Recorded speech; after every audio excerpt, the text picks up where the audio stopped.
So what I was saying is that for this week, and particularly today, being a Tuesday, we want to look at securing cloud network and remote access.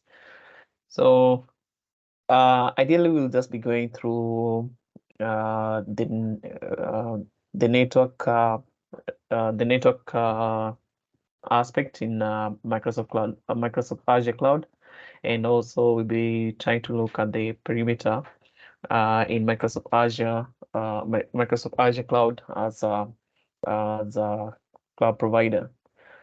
So, in terms of the agenda for this topic, you should be able to distinguish key concepts relating to cloud network infrastructure and remote access. You should be able to evaluate different cloud network and remote access services available from leading cloud vendors. You should also be able to analyze network and remote access risks to these cloud services. And finally, you should be able to implement and secure cloud network infrastructure and remote access services, including virtual networking, peering, network and application security groups, firewall, bastion hosts, gateways, CDNs, or what we call content delivery networks, and VPNs and virtual private networks. So, at least this award we'll be going through, however brief. So let's just start by understanding what is VNet in Microsoft Azure, because that is the term that is used when it comes to Microsoft Azure.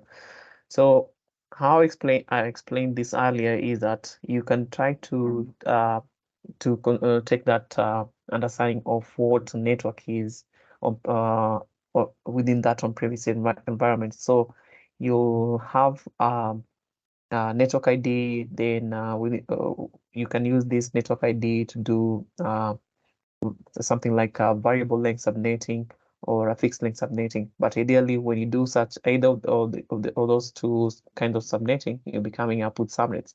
So it's more or less the same concept in cloud, only that what changes is the term how this network is called or referred to. So in cloud, the network itself, particularly in Microsoft Azure, the network is called a VNet or virtual network.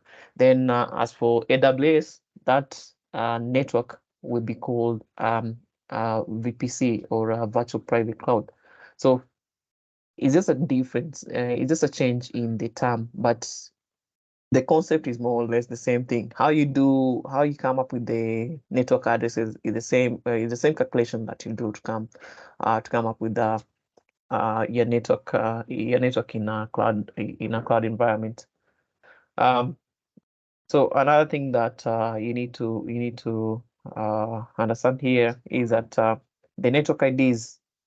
So the network ID is like your network itself. So those network IDs will be termed as address spaces in Microsoft Azure.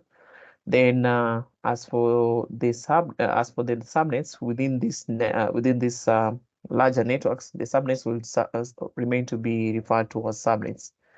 Then, in cloud, speaking on the side of Microsoft Azure, we need to kind of actually not us, but the cloud itself, the cloud platform itself takes away 5 IP addresses from the uh, subnets that will be coming up with. So for instance, if your subnet was to have a 10.0.0, 10.0.0.0 say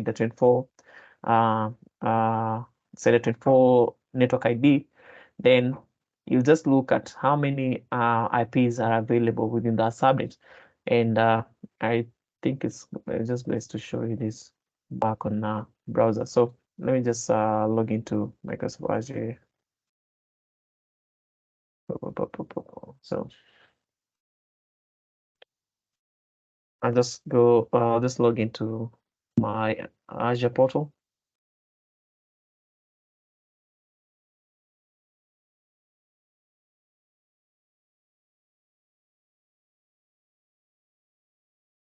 Okay, so in the morning, what we did is I went over creating a new VNet. So maybe I can just cover that as well here. So to create a new VNet, what you can do is just come here. There's this option to create a virtual network, or you can alternatively search for virtual network from the search box over here. So you just still get you get the same thing from here. So virtual network. Then so far I have a single VNet over here. So I can choose to create another one, another VNet. Before we create it, let me just go over something over here. When you're coming up with the VNet, you can sit down, just try to draw, have a rough idea of what your VNet will or your network will look like. So you can say that this is the network itself, and it will have an IP address of maybe let's say 10.0.0.0, say the 16. Then within that network, you can choose to have a subnet, then another subnet. So this could be like your public subnet. Then this could be your private subnet.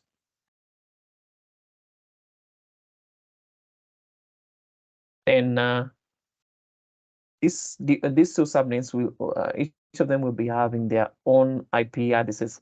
Actually, there'll be still there'll be that idea of using network IDs, but you'll just notice that we can't use 10.0.0 CIDR 16. So we need to, because you're subnetting, we'll be using a CIDR or a network ID that is greater than 16 at least. So you may find yourself using something like for this first subnet, it could be something like 10.0.0.0.0.0 side 24, or and this other one could be something like 10.0.0.0. Exactly, sorry, should be .1.0 side 24, because that's a side 24. So this third octet is the one that will be increasing by one. So that will be the kind of network we'll be coming. We'll just try to come up with. So to do that, I have a resource group already that I created earlier. If you don't have, you can just type in a new name. You can just hit on create new, and you'll need to input your resource group name. So I had used the previous resource group. I'll just pick this one, my VNet resource group, or RG. Then as for the virtual network name, I'll say this is a virtual network or VNet. Let's say VNet 002. Actually, let me just say 02. Then as for the region, I'll just leave it at East US. I'll click on next. Then in terms of security, we'll be going through what is an Azure bastion in a later slide. But just understand that an Azure bastion is is like a device that helps you to manage these what you call to make to manage your instances sitting behind it. So previously, back in time, people could deploy what you call a jump box, but then this jump box, because it was the user deploying it, um, you had to work on the updates of that instance. You had to also it was your responsibility as the user to also just make sure that it is the operating system is added, and all that. All those security measures were left to the user to do all that. But then with Azure Bastion, this is a managed service, and as you can see in terms of its definition, is that Azure Bastion is a paid service that provides secure RDP or SSH connectivity to your virtual machines over TLS. So there is that difference. that came about with Azure Bastion, and it's the recommended way of connecting to your instances via within that VNet if you want to just do any sort of management on the virtual machines, at least behind it. So I want to enable that for now. Of course, I'm not going to use it. And then we have Azure Firewall. We'll be going through it as well. This is also this managed service as well. So this is actually it will protect you on a network level. Then the Azure Bastion will protect your resources within the Azure Bastion will protect your resources at a network level. But for the firewall, it will protect your resources at a perimeter level. Sorry about that. So this should be at a perimeter level. Then we have Azure DDoS that you can as well enable at this point for your VNet. So this is another service that will protect your resources within that VNet at a perimeter level. We'll be going through what's the perimeter level and the network level later.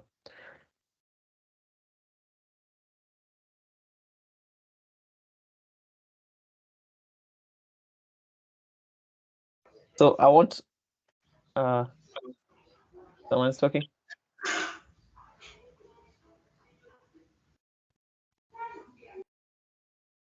So I want to enable all these services for now.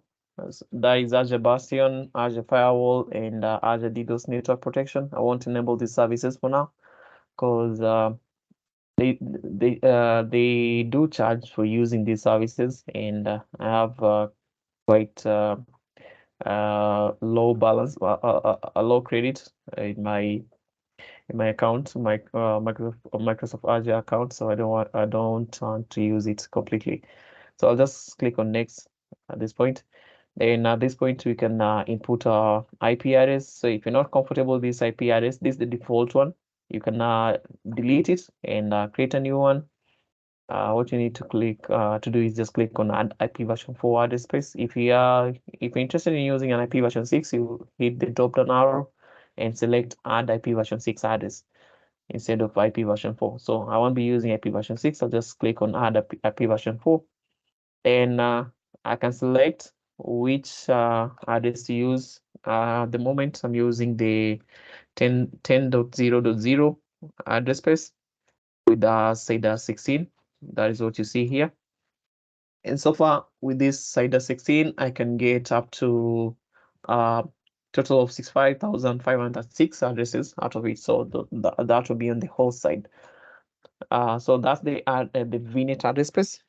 Then the next thing you want to create is now the subnet itself. So you just need to click on add subnet at this point. Click on add subnet. Then this at the top here, that's Celia VNet ID. Then you need to create a subnet ID right here. Before that, let's just give it a name. So you can rename this to maybe public IP. I mean, what is it called? Public subnet.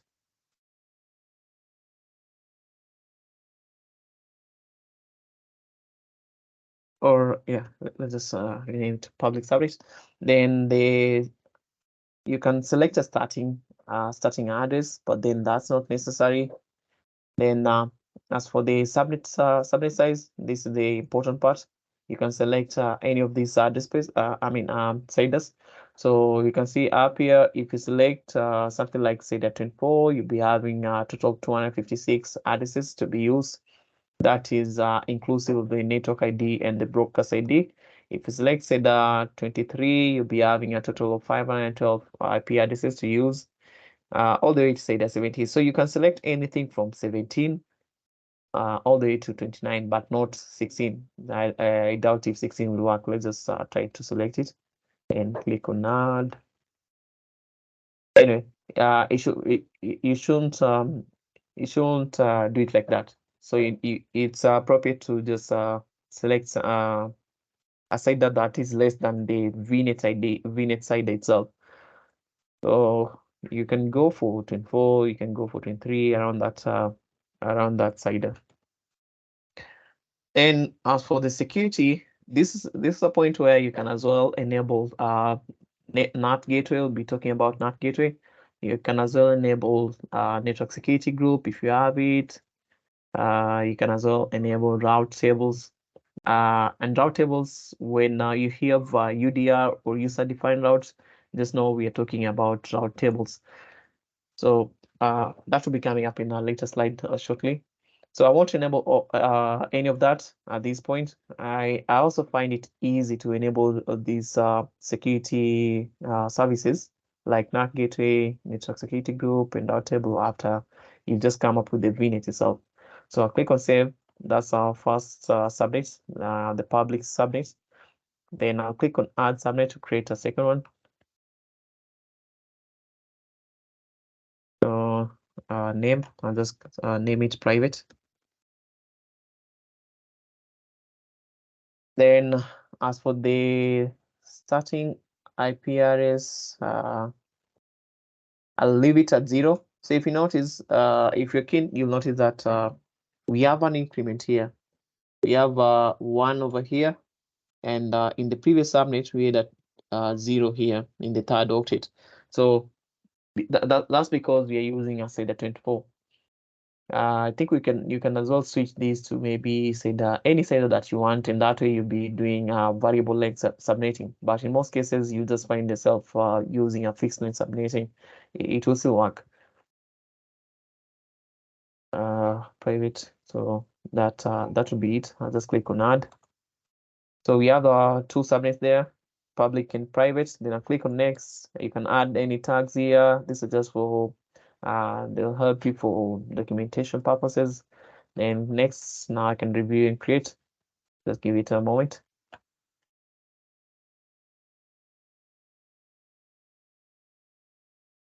Then now finally I can click on create.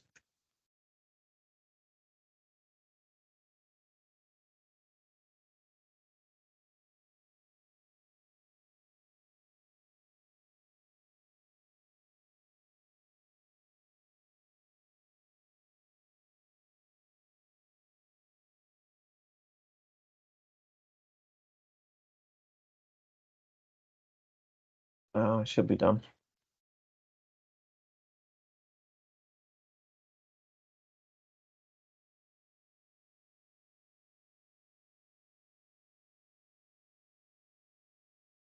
Okay, so it's done. You can click on go to resource, or if you want to, maybe you are doing something else and you got yourself back at the homepage. What you can do is just search for virtual network in the search box here, or go to virtual network shortcut over here. So for me, I have 2 VNets so far. I have VNet 01 and 02. So the one that I'm from creating, I just created is a 02 VNet. I don't think there's any detail left there. So I'll just click on VNet 02. Then we can review the subnets. I'll go to subnets over here. And you'll notice I have 2 subnets. So if you're keen, you may recall that when you were creating these 2 subnets and we chose the side 24, there were 256 IP addresses to be used on by the host, just to be allocated to the host. But then right now we have the available IPs as 251. So 5 are missing. So ideally, what happens is whenever you create a subnet, 5 IPs will be where is it? I can say will be kind of taken away from your subnet, so you won't be able to use 5 IPs. Depending, it doesn't matter if you're using a SAIDA 24 SAIDA on your subnet. If you're using what SAIDA for your subnet, just know that you need to be careful. I know previously when I showed you guys how to do subnetting, I could tell you that when you're counting for hosts using the method I show you, always -2. So in cloud now, when you're counting for hosts, what you need to be considerate of is that you need to subtract 5 IPs on the host side. So previously we could subtract 2 because of the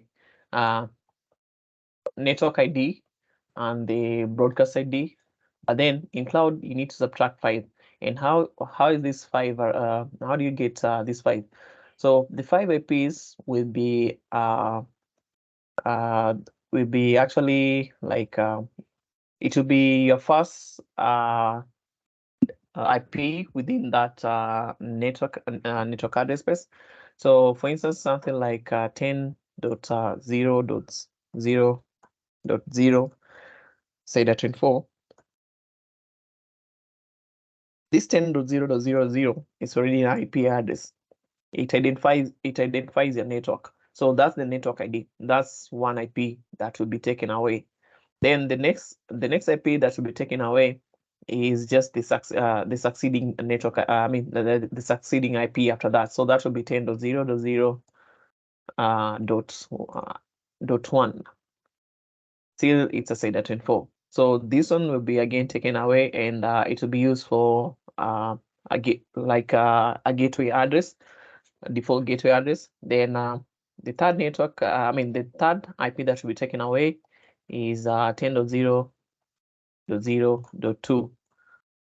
Then we have the fourth IP address that should be taken away as well, which is 10.0.0. What is this? .3. So these two IP address 2 and 3 will be for DNS usage. Then we have the last IP address within that range of your IP of your. So like for instance, if this 10.0.0, the last IP address that is available there is 10.0.0. I think it's .255. So this last IP address will be taken away. You won't be able to use it because now that one will be your broadcast ID. So that's how it works. 5 IPs will be taken away, and you just have to subtract 5 from the IP from the address space that you have in your network, so that the remaining IPs now can be assigned to your host. So if maybe you are imagining of coming up with maybe subnet a subnet of say I think say the 8. This not really say the 8, something like say the 29. That will be quite impossible. You won't get any IP addresses to allocate to your host, because I say that 29, you'll be having six IPs. Is it 6? It's about 6 IPs, I think, to be used. But anyway, just be keen to make sure that you subtract 5 from whatever address space you'll be working with. Then also the CIDR block must not overlap with any existing CIDR within your VNet. So ideally, like you saw, you can be having what is this? Something like a VNet of 10.0.0.0, say the 16. Then you want to have a subnet that is has a lower CIDR than 16. So that would be overlapping. It will cause conflicts in I don't think it won't work. So this VNet will look like in Microsoft Azure. You'll be having this the VNet client VNet over here, and that's why you see these angled brackets.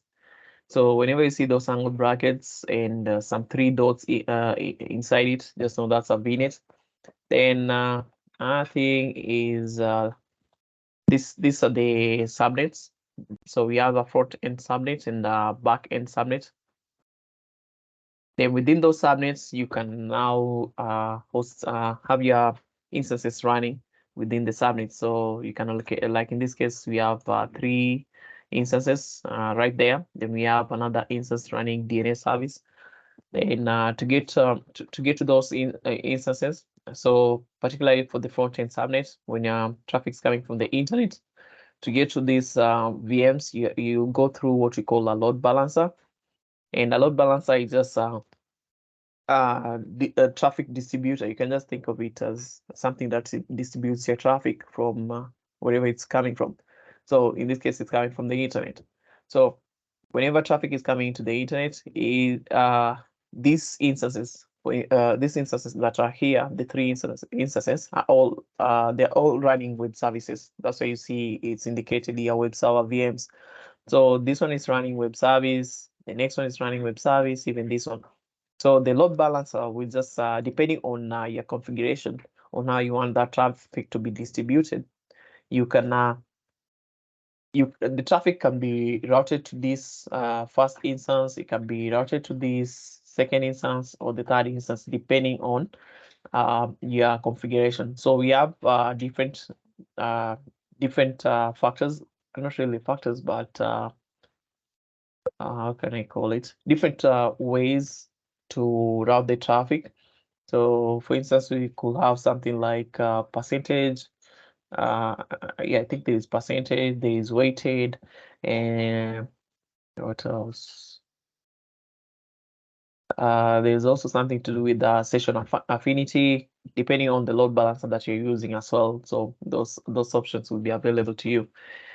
Yeah, so the traffic will be routed to any of these virtual machines. Then from those virtual machines running with services, now you have your second load balancer connecting the front-end subnet to the back-end subnet. So traffic from this web server VMs will go through this second load balancer over here to get to your database VMs over here. Then the same the traffic will as well be distributed depending on your configuration as well on this level.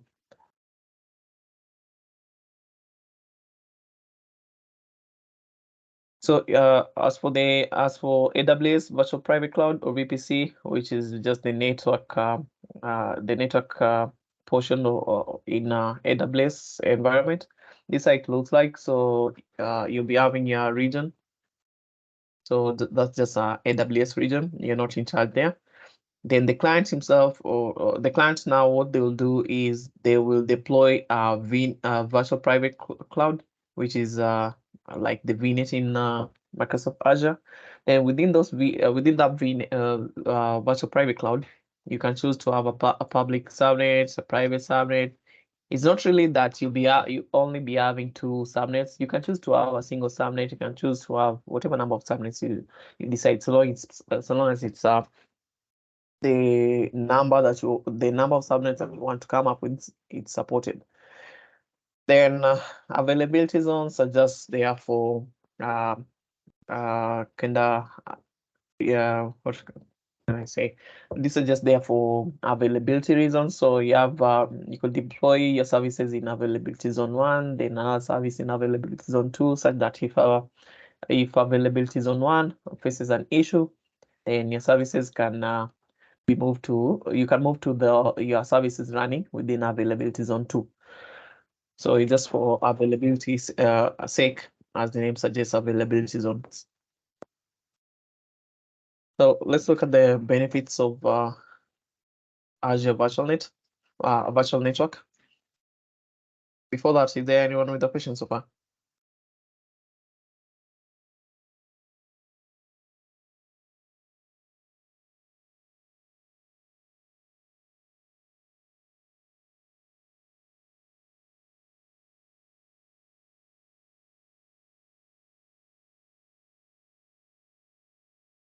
Okay. So after you've created the VNet, what benefits can it give you?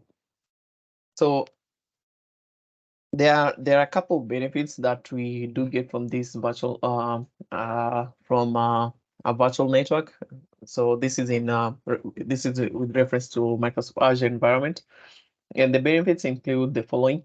So there's a communication of Azure resources with the internet.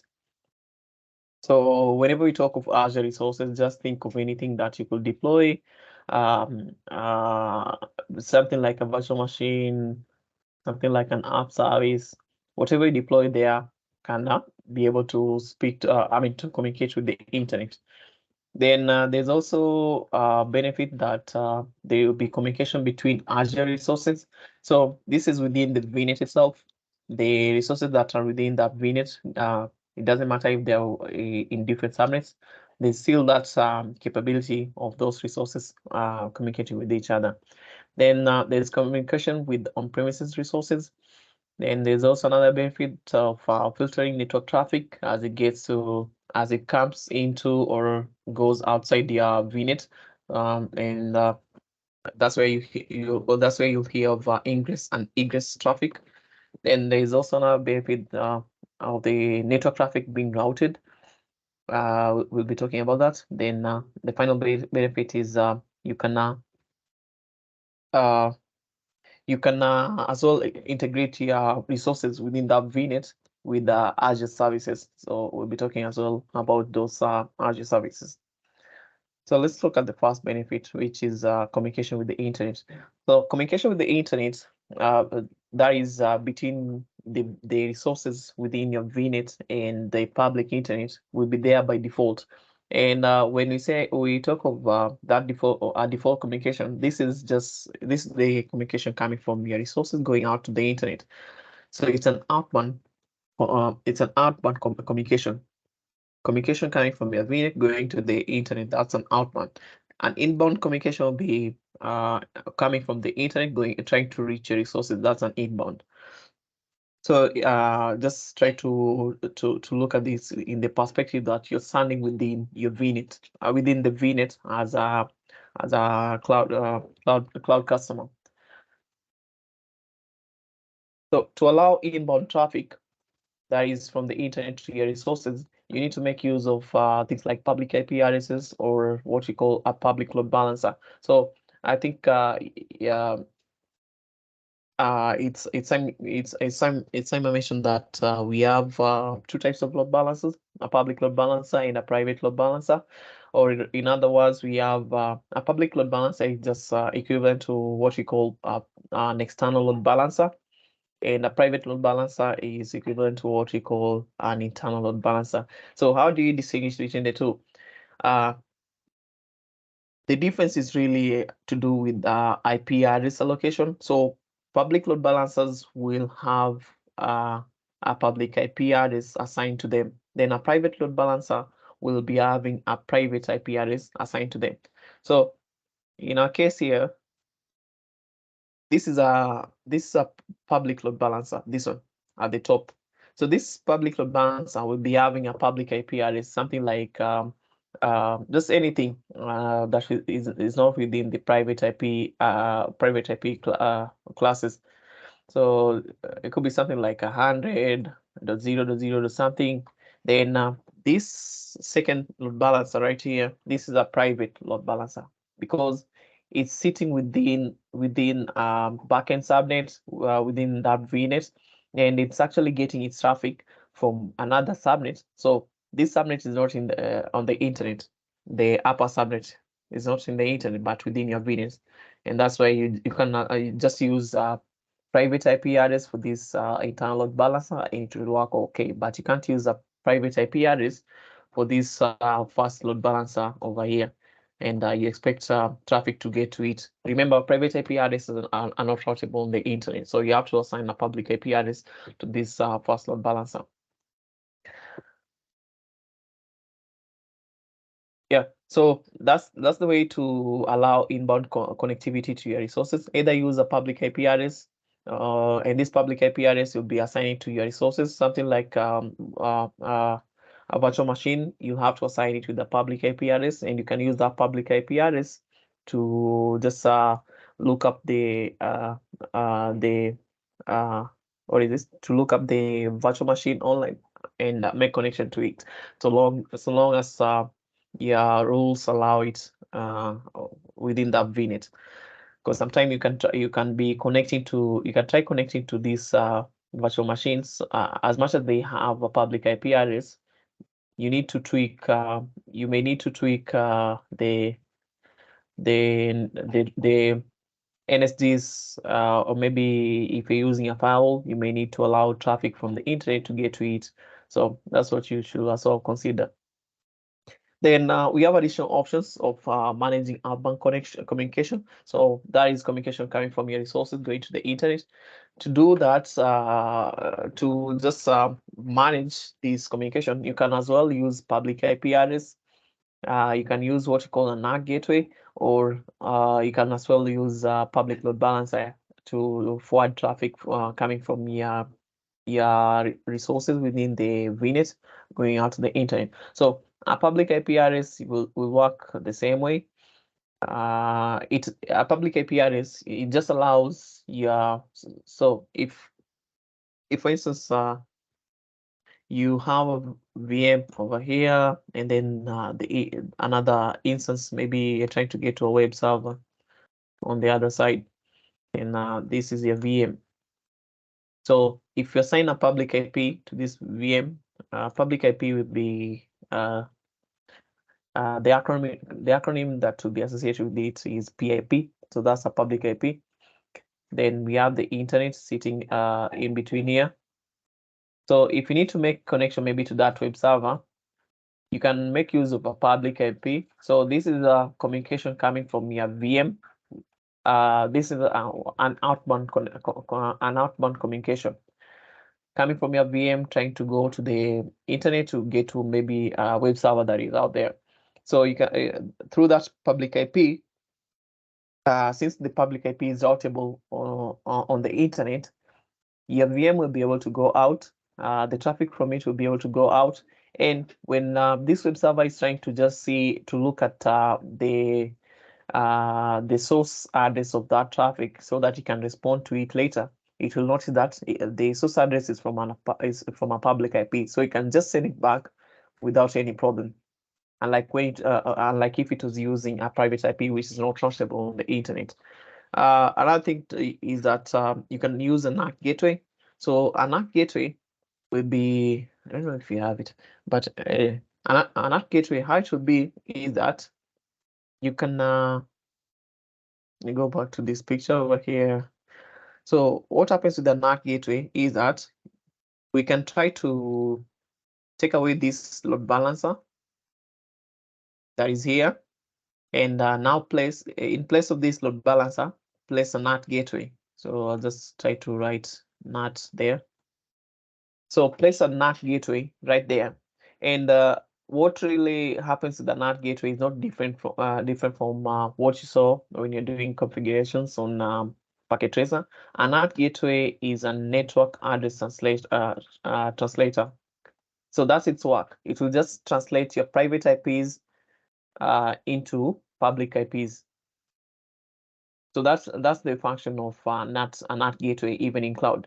So if these virtual machines have what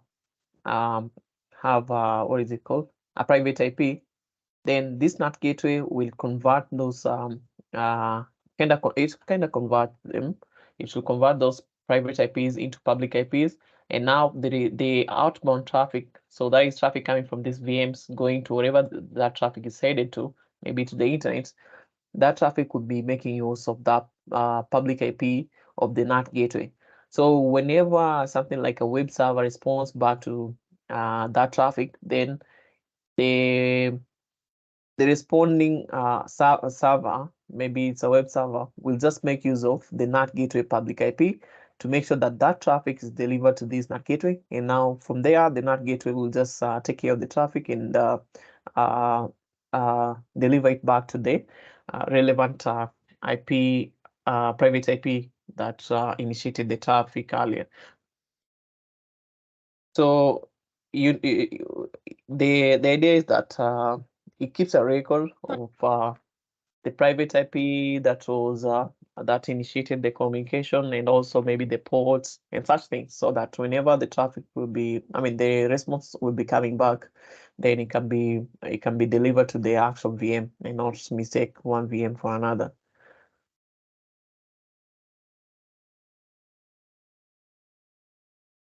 So ideally, if this is actually a rule, this best practice. If a VM doesn't need a public IP, not really just a VM, but if whatever resource you're deploying in the cloud doesn't need a public IP, then don't assign one to it, because once you assign a public IP to an instance in cloud, then this IP, since it's public, it will be available out there. People will be able to see it, because every time people are doing scanning on the website, so they're just trying to look for public IPs that are open. I mean, that are out there. And once they see a public IP, they try to scan the IP address, see what could be running behind this IP address, how can we attack it, and such things. So that's why it's recommended not to assign a public IP address on instance if it really doesn't need it. Then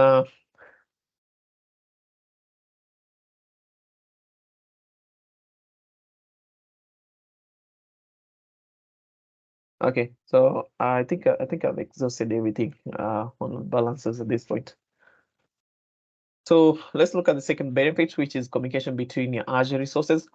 And this is now within the VNet, within the VNet itself. So there's no communication with the internet as what we were talking about earlier. This is just communication within the VNet itself. That traffic never leaves the VNet. So how can your resources uh, be benefiting from this?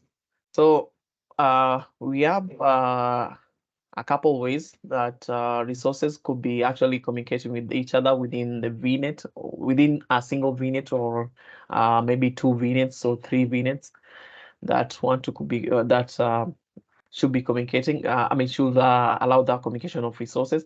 So the first way that resources can communicate is through the virtual network itself, that VNet. If it's just a single VNet, you may be having two subnets there, but still these resources will be able to communicate with each other. So there's no need for public IPs at that point, just private IPs, and it will be okay. Then the second method that resources can be communicating within VNets is through what we call a virtual network service endpoint. And service endpoint is another thing, is whereby you deploy what you call a cloud service. In most cases, this will be platform as a service services. So something like an storage accounts, SQL database, Azure Key Vault. Those are platform as a service that whenever you deploy them, or at first, whenever you deploy them at first, they'll be having a public IP address. So to make sure to just eradicate the idea of this service making use of a public IP, you need to make it you need to make it to become a service endpoint, and by doing that, it will be, at least your traffic will now be will now make use of private IPs, so it will be within the what you call Microsoft backbone network. So it won't be going out to the internet. I'll try to just explain that further with the picture in our later slide. Then we also have the option of using virtual network peering to make sure that our resources communicate with each other. So let's try to understand those concepts using this image over here. So we have three VNets in this image. So this is the first VNet, VNet A, or a virtual network A. Then we have VNet B, and we have VNet. This is the third VNet, but the name of this VNet is the hub VNet. Well, it's called the hub VNet because it kind of acts like a hub. So there's traffic coming from this VNet A, going to the hub VNet, and there's traffic coming from VNet B going to the hub VNet, and vice versa. Traffic will be coming from hub VNet going back to VNet B, or hub VNet going back to VNet A. But there's no connection between VNet A and VNet B. These two cannot speak with each other because that has not been enabled in this case. So how do VNet A and the hub VNets communicate, or how do VNet B and the hub VNet communicate, is through what we call peering. So if you want to connect two VNets, what you need to understand is that different VNets cannot communicate with each other unless now you start using the peering option, or there's another option. You can also use VPN gateways, VPN gateway to just bind your VNets together so that that communication can be set up. But in most cases, just by using peering between VNets, that will be sufficient because it will just do the work for you. So that's why you see we have this peering over here between VNet A and the hub VNet, and between VNet B and the hub VNet. Then to enable communication between two subnets, you can use what you call a user-defined route, and that is what you see here. And user-defined route is really just a default gateway that you kind of set. The same way you can set a default gateway on something like a router, such that if you are looking for a destination that is not known to this device, or at least whatever network that is there, or something like a LAN network, then forward all that traffic to this next hop address. Then that next hop address will be in charge of forwarding your traffic to wherever it needs to go. So it's the same concept with the UDR, user-defined routes. And how you come up with the user-defined routes is through what you call route tables. So if you can recall where we were talking about service security services when we are coming up with the VNet. You'll notice that there was an option to configure a route table. So by configuring a route table, that's where you'll be setting up a user-defined route. So that will help you to just enable communication between two subnets and not really between two VNets. Then another thing that you can set up between two VNets is what we call VPN gateway transit. So this term over here, allow gateway transit. So a gateway transit is actually whereby you set up as you set up a VNet. So in this case, VNet B has been configured to use the VPN gateway in the hub VNet. So VNet B itself doesn't have a VPN gateway to get to our on-premises environment over here. So for it to get to our on-premises environment, it will have to forward its traffic to this VPN gateway, and then that VPN gateway can forward VNet B traffic to the on-premise environment. So that's what we call a VPN gateway transit. When you're making use of a VPN gateway in another subnet, that's a VPN gateway transit. So at that point, I think you can notice another usage for a VPN gateway, which is just to set up connection between VNet in the cloud environment with the on-premises environment. So if you have those two environments that you wish them to have communication between the two environments, you can use a VPN gateway, or another option as an alternative is to use what you call an express route. I'll be talking about an express route shortly. So this VNets also, as you can see here, they have different IP address spaces. So we have a 10.0, 10.1.0.0, say that 16. This is a 10.0, I mean 2. Then this is a 10.3 IP address space. So that means they are not in communication with each other, because that's by having these different subnets. Not really okay. It's kind of like subnets, but then on a VNet level. And that's one way of creating segmentation of your networks so that they won't be able to communicate with each other. Any question up to that point?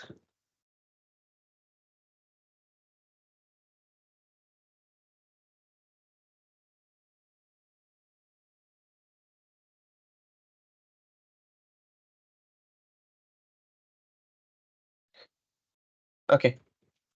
So just recall, if you want to enable communication between your VNets, you have the option of using peering, what we call VNet peering, or another option is to use a VPN gateway. But the recommended way to go is by through using a VPN, actually a VNet peering, and a VNet peering we have two options still.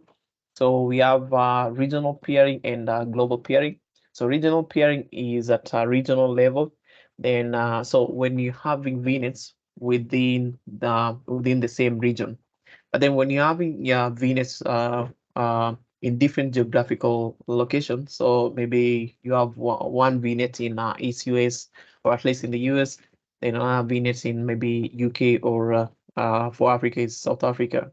Then that's on a global scale. So to connect this VNet together, you need to do what we call a global VNet peering.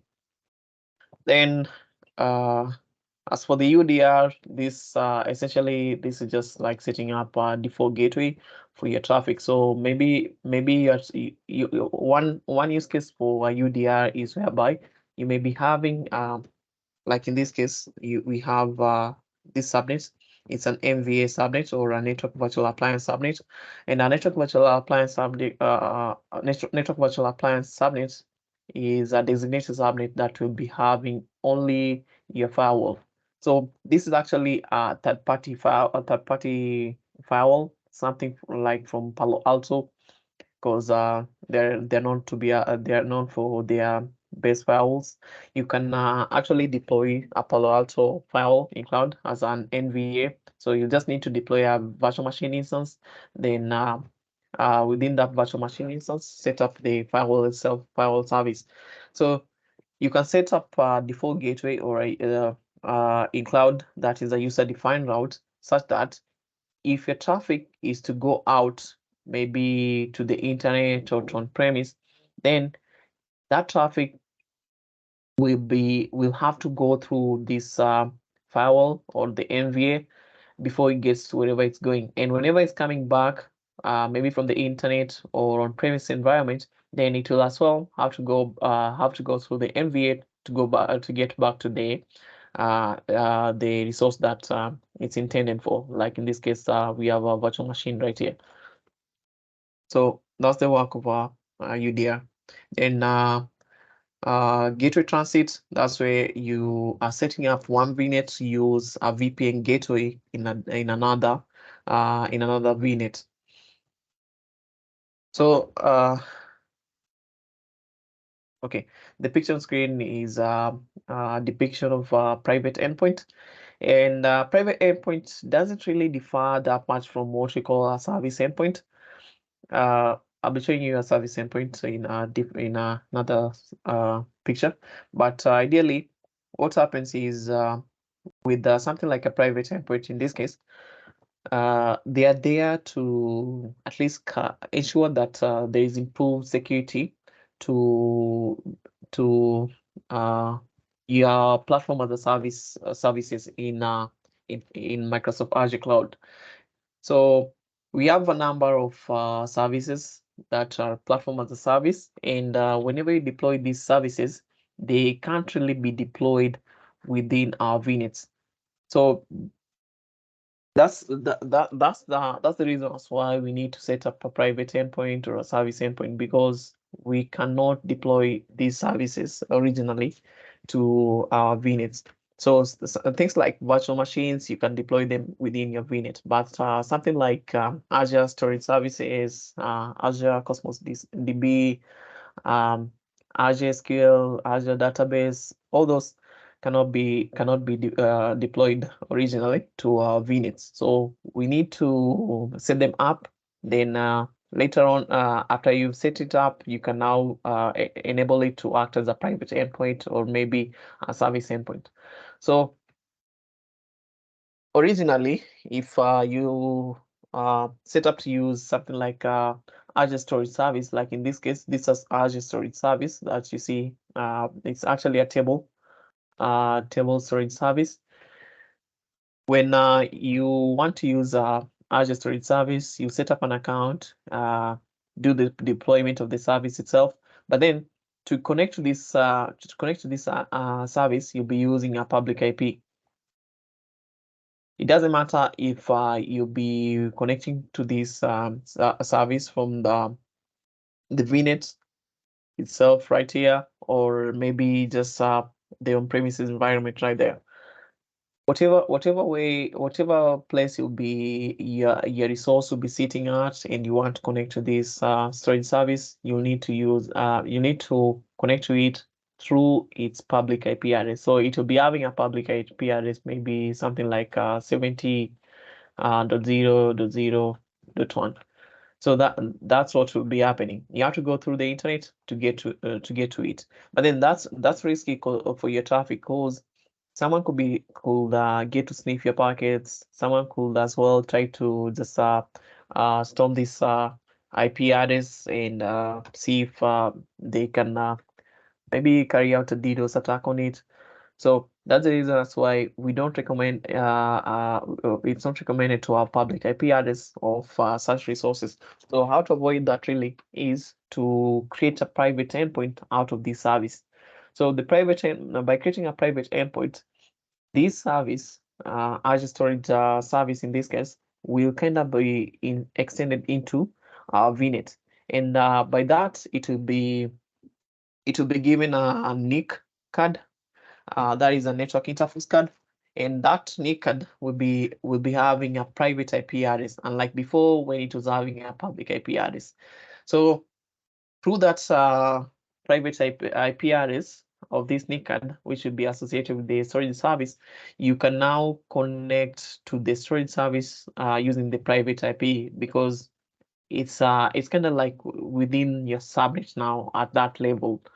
And if you're on premise and you have something like a VPN gateway connection to your VNet in cloud, or something like an express route, so basically you have made a connection from your on-premises environment to your VNet in cloud through either of those options, VPN gateway or an express route. Then it will be easier for you as well to make use of this private IP address of the storage service and just connect to it. You won't need to go through through the internet to connect to the storage service.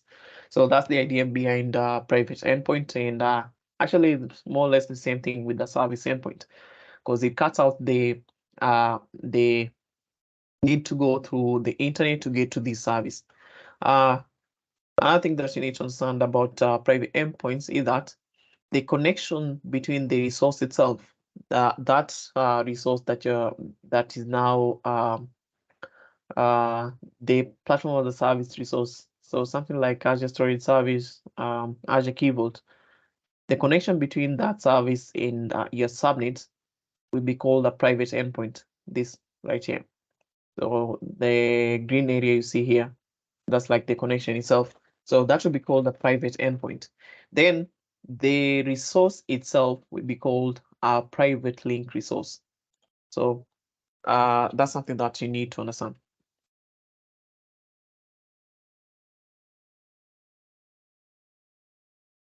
So moving on with the benefits of Azure Virtual Network, we have communication with on-premises resources, and I think I've gone through this briefly. But anyway, just to go over it once again, we have these two options to connect to on-premises resources.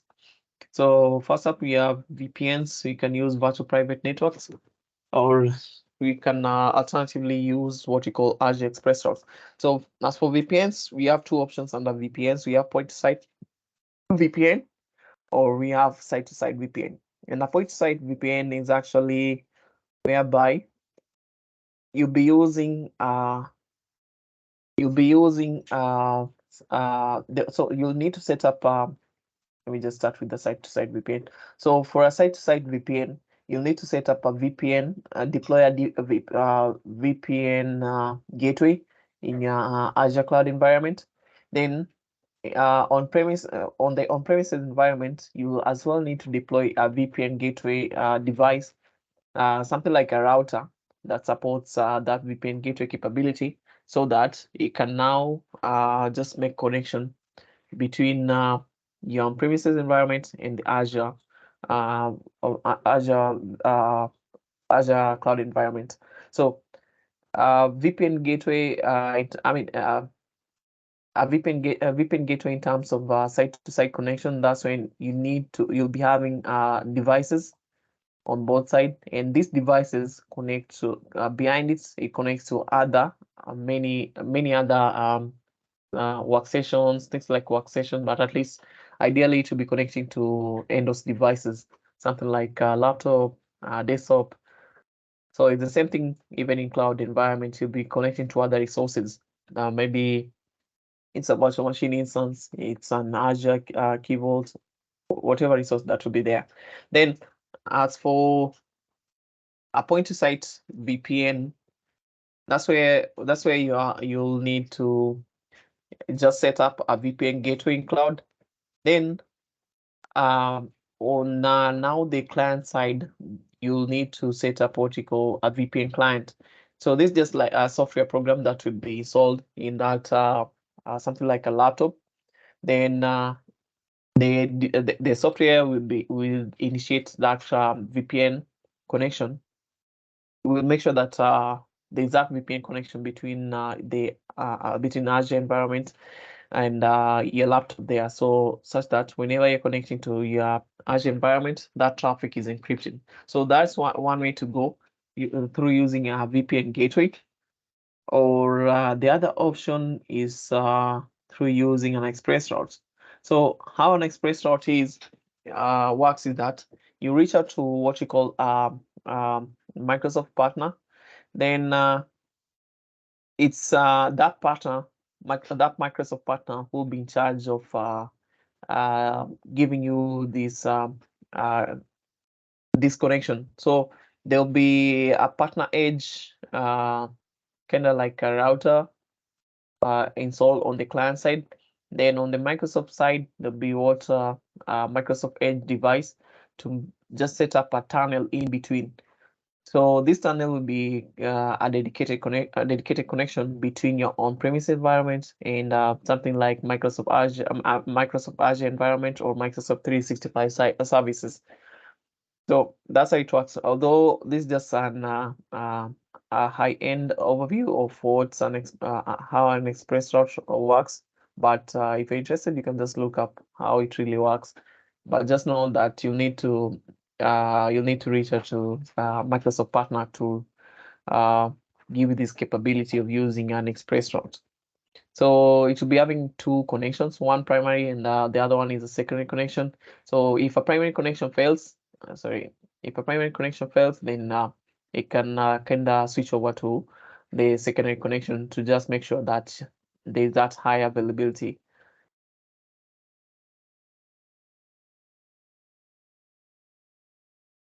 So moving on virtual network benefits, we have let's talk of network traffic filtering. And about network traffic filtering, you can just think of this as security at the network level. So as I mentioned earlier, we have security at the network level, we have security at the perimeter level, and they even at other levels like host level, container levels, etc. So security at the network traffic, security at the network level, there are a number of ways to do this. So one way is to use NSGs or network security groups. And NSGs are just but packet filtering rules that you set up. Just like how you can come up with the access control list such that you allow traffic or deny traffic. It's the same thing with NSG, more or less. So you set up the rules to allow traffic or deny traffic based on what you call the 5-tuple information. So the 5-tuple information will be your source IP and port, your destination IP and port, and the protocol that that is in use within that traffic, or at least within the traffic that is being inspected. So source IP and destination IP, source port and destination port, I think that's clear. As for the protocols, you can choose any of the protocols that you see fit, or at least a protocol that you feel like you may be working with. So something like TCP, UDP, SMP, or you can as well select any.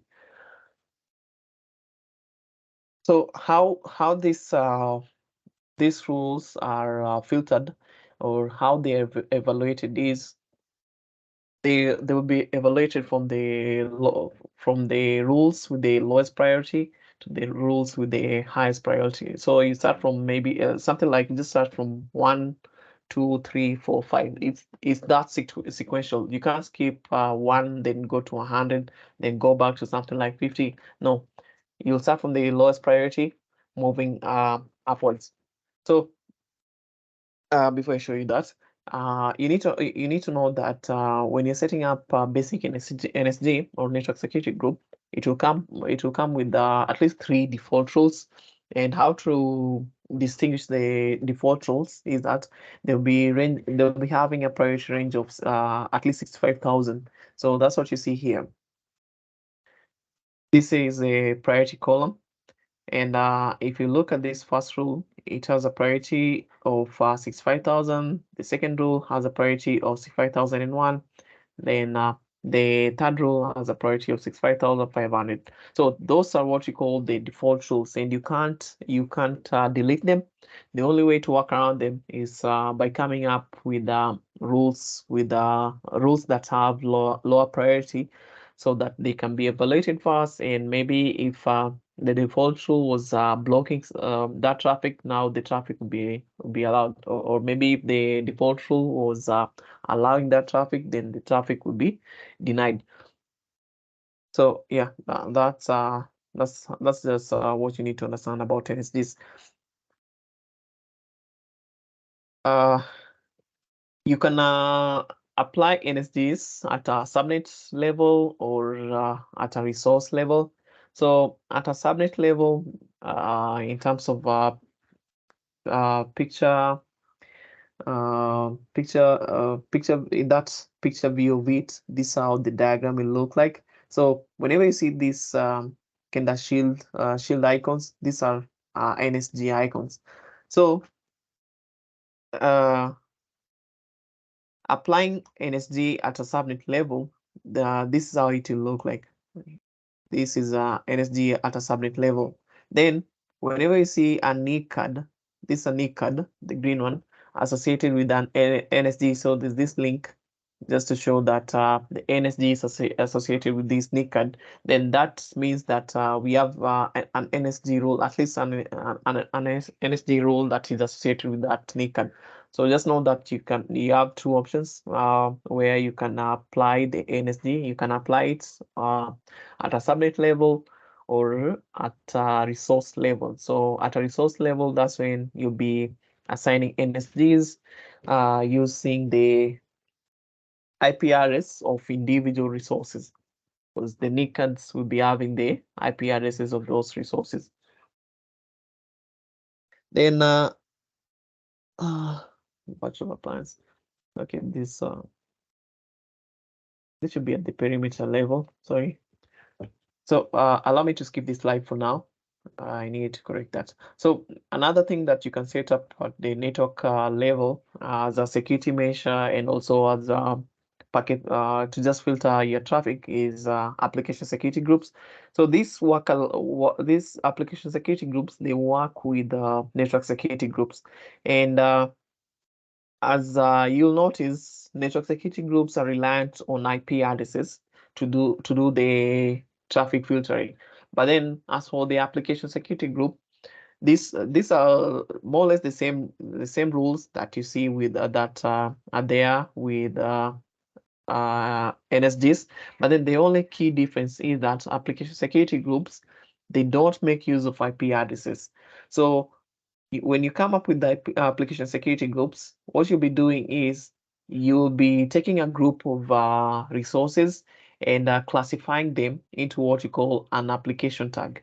So for instance, here we have our VNet. This is our VNet, and this VNet has been broken down into two subnets. So we have the web tier subnets and the backend tier subnets. And under the web tier subnet, we have 3 VMs right here. So you can take these 3 VMs or virtual machine instances and just group them into the web tier application security group. So any traffic that is coming to at least coming trying to get this instances, then you can come up with a rule using that grouping, which is actually what we call an application tag. Then you can as well group these other 3 VMs on their own. You can as well group these other 3 VMs on their own. So that is the same thing here in this picture. You have you have a category of web server VMs, another category of app server VMs, and another category of database server VMs. So you use application security groups to group the instances into web server, in another group to become the app server. Then you can use that grouping, or what we call an application tag, to come up with your NSGs. So this is it now. When you're coming up with an NSG, you can name the NSG as allow web to app traffic. So source destination, source address of this traffic would be the web server right here. So ideally, what it means here is that any instance or any virtual machine within that web server grouping is allowed to send, at least communicate with any instance within the app server grouping through this port 8080. Then, as for the second rule here, it says allow app to DB. So that's just a rule. The name of this rule, you can name it anything that you prefer. But then for the source address of this traffic will be from app server, any instance within the app server grouping, to be allowed to communicate with the database server group, database server instances on this port, the 308. So through this through application security groups, you won't be reliant on IP addresses, because these IP addresses do change whenever you shut down an instance, then bring it back online later on. It may be having a different IP address assigned to it whenever you can reboot it, or at least research it later on. So that's a problem that you can avoid by using application security groups. And application security groups don't work on their own. You need to these are just there to group your instances into different groups. Then now you create NSGs using application security group.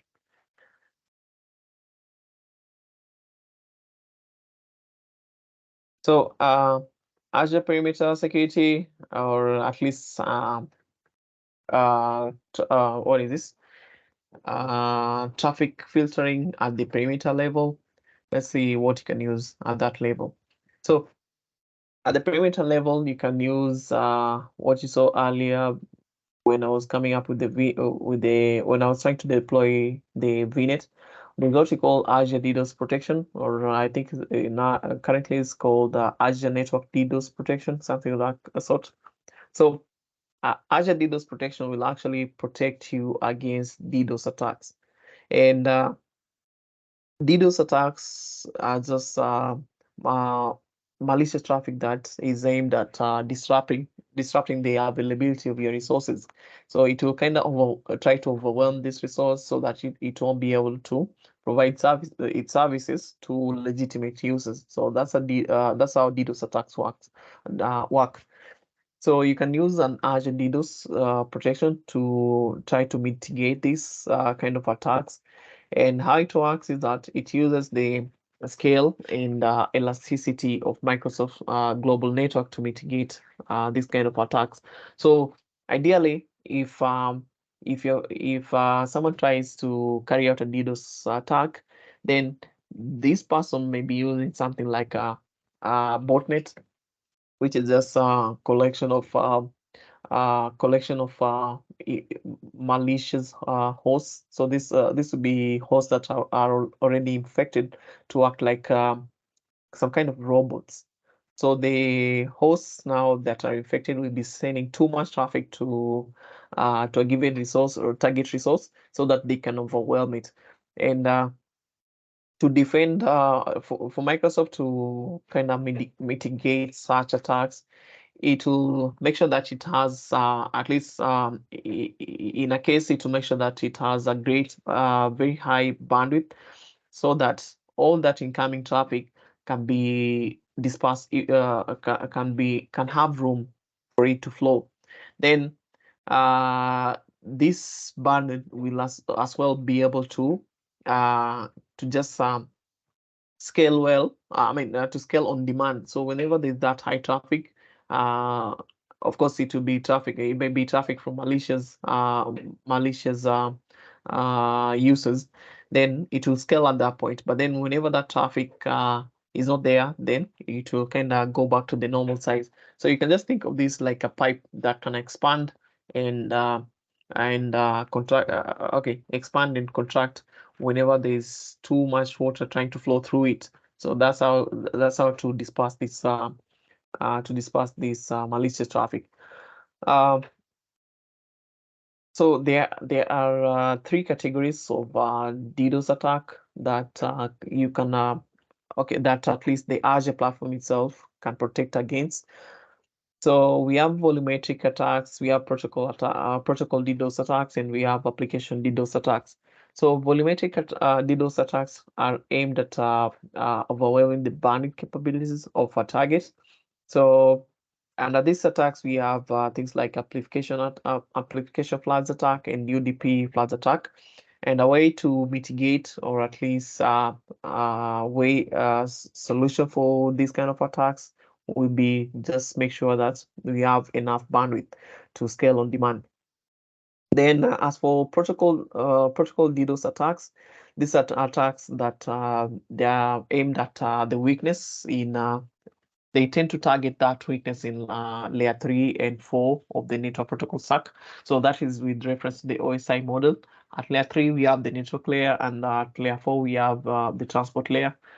So the protocols within those two layers, so IP, because at layer 3, we have things like IP, we have NAT. So those protocols, they'll be looking at, the attackers will try to look for weaknesses that are associated with those protocols at layer 3 and 4. So they'll make use of those weaknesses to try to carry out what we call a protocol DDoS attack. In terms of the examples that we have for these protocol DDoS attacks, we have what we call reflection attacks and SIM flood attacks. So you can try to look up these attacks and just get a proper idea of what these attacks are. Because of time limit, I won't go over them here.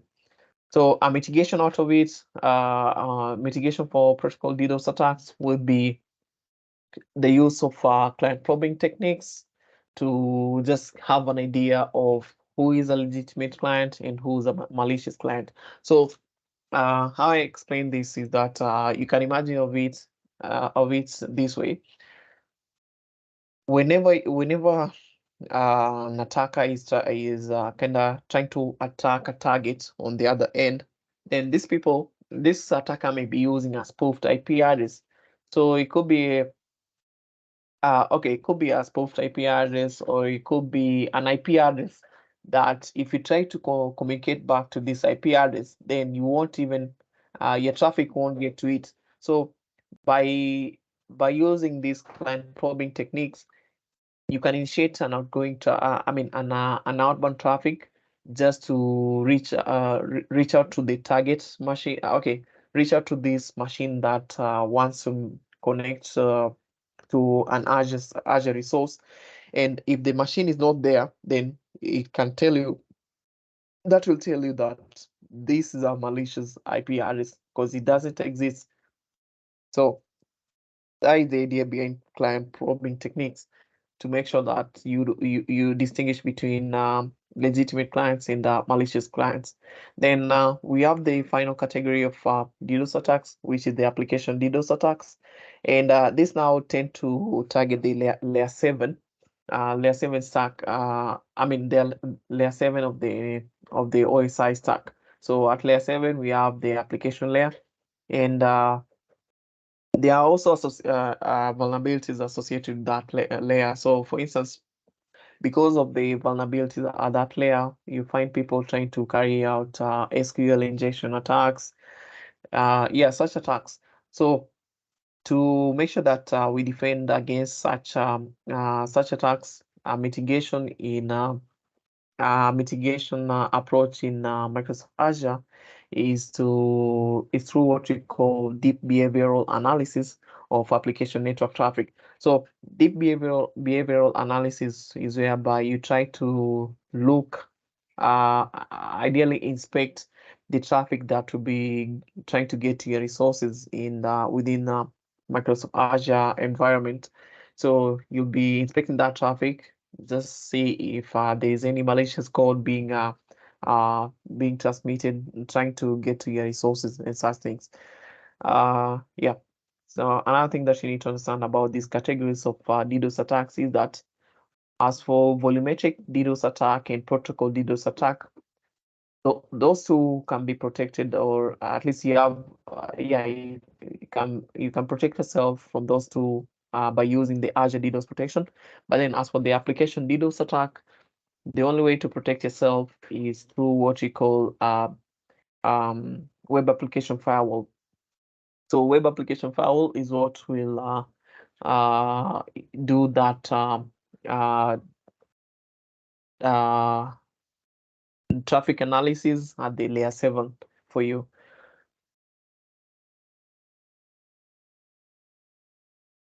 Moving forward, we have at the perimeter level, you can still set up an Azure firewall, and this will Azure firewall will do the traffic inspection as well, but then it can't really inspect it. Okay, the Azure firewall, it's whenever you're using the Azure firewall, it doesn't really do inspection of the web. Okay, it doesn't do deep inspection like what happens with the web application firewall. So Azure firewall will just be kind of inspecting your URLs, so the FQDN, fully qualified domain name. So something like youtube.com. If you set up that you don't want traffic from something like youtube.com, then you block youtube.com. But then it won't do deep inspection like what happens with the web application firewall. So yeah, these are the capabilities that you can set up with an Azure firewall. You can just define application roles, and that will be simple web blocking or capabilities. So you can set up that, for instance, you don't want traffic coming from facebook.com, github.com. You're just blocking those names. But then if anything changes, maybe Facebook changes its name to something else, then you can access it. But then it won't give you things like TLS termination, deep packet inspection, like what happens with the web application firewall.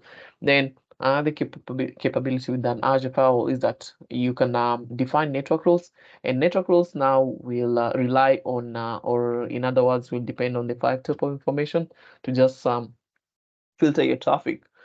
So you can set up that you don't want traffic originating from a given IP address, or at least traffic going getting to your resources to a given resource using this protocol on these ports. Such a thing.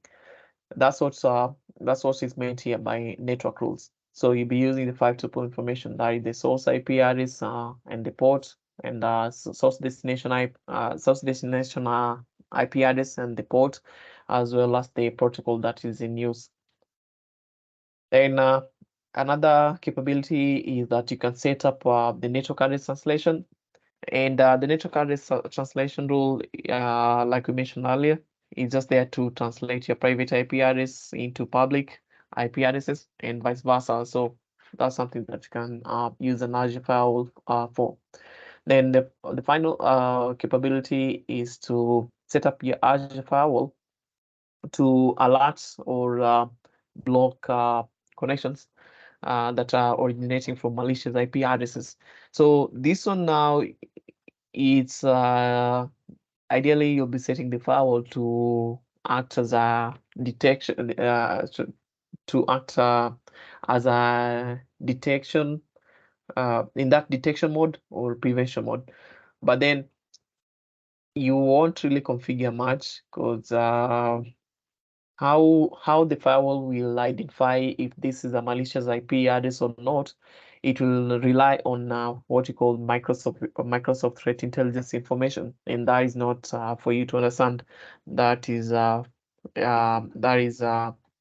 of kept for Microsoft Threat Intelligence team. They will come up with this information, threat intelligence information, and make sure that their firewalls, whenever a client is deploying a file, then that information will be at least within, ideally within the firewall, and the firewall now make use of that information to block any IP that is tagged as malicious. So I actually forgot to mention that I didn't forget because I mentioned this earlier that an Azure firewall is actually a managed service. So ideally, this means that you don't have to take care of the underlying operating system updates, application updates, scalability of the Azure firewall, and so much more. So you just deploy it, use it, and pay for the service. So uh,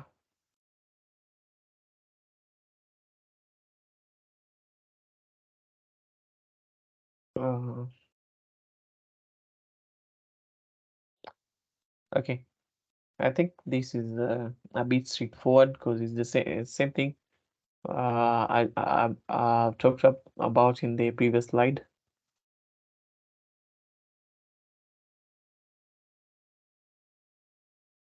Uh, okay, let's just go through this picture over here. So when we are talking about perimeter security, perimeter security is at that point whereby you're coming from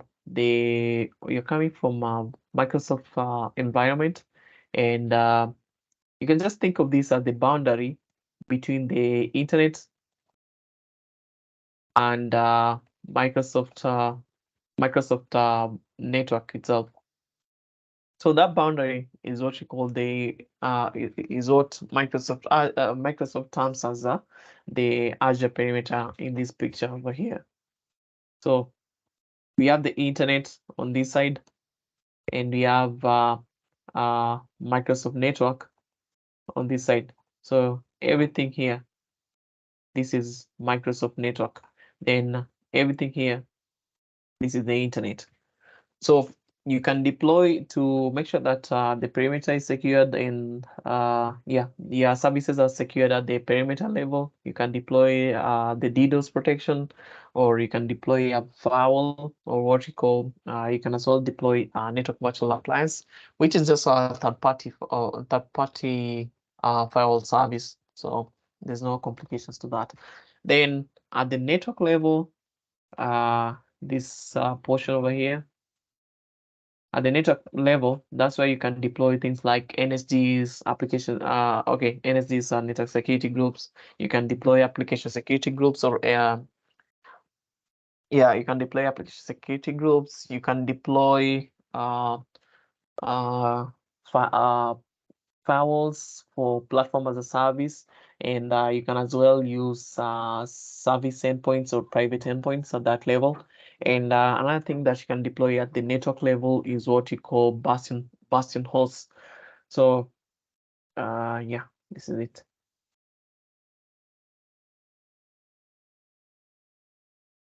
So a Bastion host will be there to provide you with secure and seamless RDP or SSH connectivity to your virtual machines.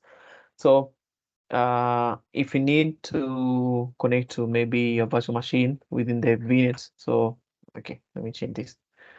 So you have a virtual machine there. Actually, I have a picture here that we can just go with.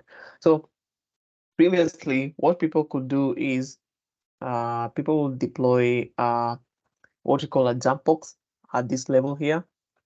So there will be a jump box there, and a jump box is just a virtual machine that you've deployed at this level so ideally you'll be using that virtual machine to connect to these other virtual machines. So it's like a jumping. You jump to this virtual machine instance to get to these other instances. So I think that's where the idea originated, jump box. But then with the jump box, there was a lot of responsibility on the user side. So yeah, the user was responsible of managing the operating system updates. The user was responsible of managing the security of that jump box and so much more. So it was a lot of work uh, on the user side. So to just uh, avoid all that, Microsoft came up with what you call an Azure Bastion, and an Azure Bastion is actually a managed service, I guess. So you don't have to worry about it. You just click that you want to use an Azure Bastion, and it will be deployed for you. You don't have to configure it. You don't have to worry about its operating system, what's running in the backend. You just don't have to worry about it because Microsoft will do that for you. So well, what you'll need to do is actually just deploy the Bastion host, and on your virtual machine instances, you'll allow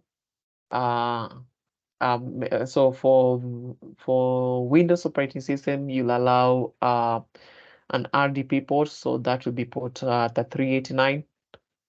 Then as for Linux hosts, you'll be allowing port 22 for SSH, so that whenever you need to configure these machines, or at least uh, make that remote access to these virtual machines, you can go through the Azure Bastion. Then it's the Azure Bastion host that will now be able to connect to these machines and not the internet.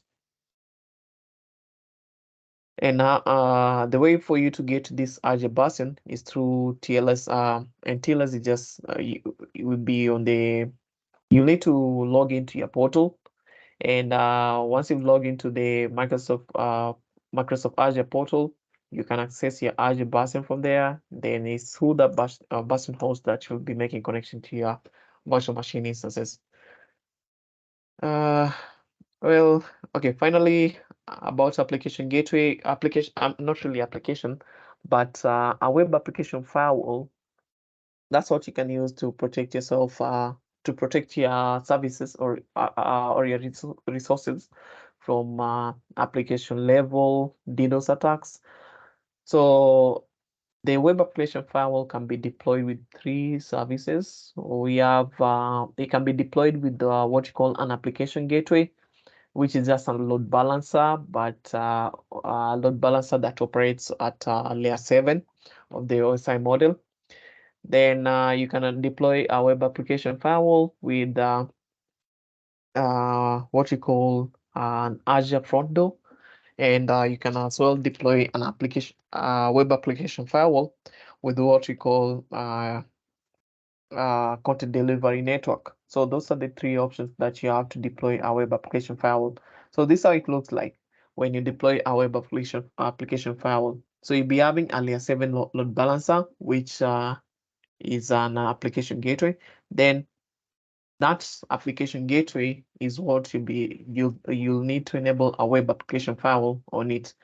So how a web application firewall works is that it can do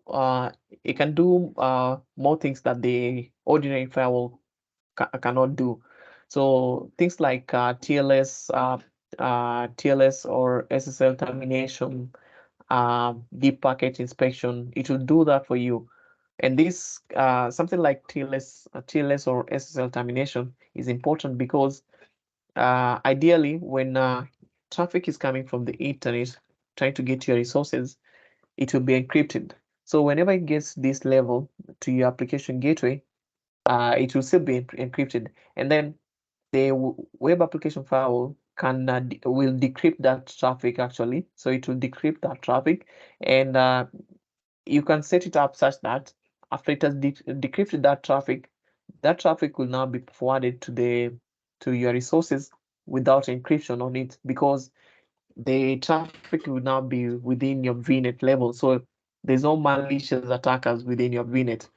The only place where you have to worry about attackers is on the internet. But then once the traffic is within the VNet itself, it's okay for that traffic to just be passed on unencrypted. So that is important because the process of encrypting and decrypting this traffic takes up time. However little it may be seamless on our side, but then there is that time that is associated with it, and also there is that usage of resources. I mean resources when traffic is to be encrypted or decrypted. So that's why it's important to sometimes allow that uh, decryption of traffic once it gets to the application gateway. And then from there, whenever the traffic is being transmitted inward into your VNet, it will be transmitted while it has been decrypted. Then, as for the let me see, there's something else here.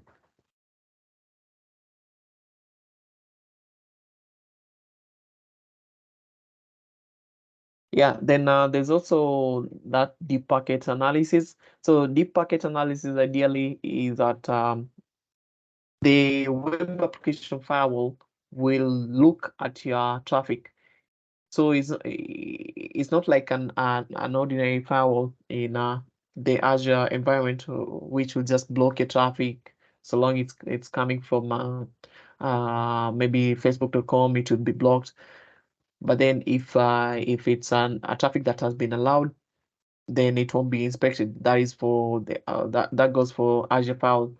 But then for the web application firewall, it will look at that traffic, and as much as it has been allowed to get to your resources, that traffic will be inspected thoroughly, so that in case there is any sort of malicious traffic within it, because some of this traffic, the people try to twist it so that it doesn't look malicious. But then once you do the deep packet inspection, that's the only way you can identify that, okay, this traffic is suspicious, and it can be flagged for you to investigate it further. So there's that advantage that comes with the web application firewall deployment.